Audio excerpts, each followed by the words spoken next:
آگے بڑھیں گے اور خبر شامل کریں گے وہاڑی سے محمد وقاص کی رپورٹ کے مطابق، جہاں پر ایک کانسٹیبل اور 2 ڈاکو زخمی ہو گئے۔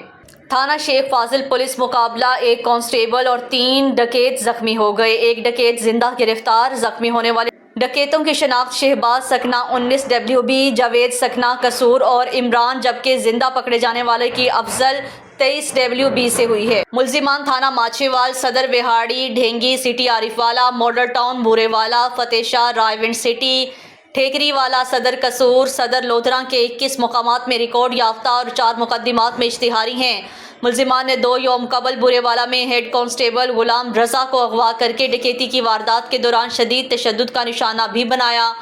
پل 100EB کی واردات میں ملوث مشکوک گاڑی کو روکنے کی کوشش کی تو ملزمان نثار بوٹا روڈ کی جانب فرار ہو گیا۔ پولیس کے تعاقب کرنے اور روکنے پر ملزمان نے پولیس پر فائرنگ شروع کر دی۔ فائرنگ کے نتیجے میں کانسٹیبل مہر بلال زخمی ہو گئے، جن کو 2 فائر لگے۔ پولیس نے حق حفاظت خود اختیاری کے تحت جوابی فائرنگ کی۔ فائرنگ کے تبادلے کے دوران میں 3 ڈکیت اپنے ساتھیوں کی فائرنگ سے زخمی ہو گئے، جبکہ چوتھے کو زندہ گرفتار کر لیا گیا۔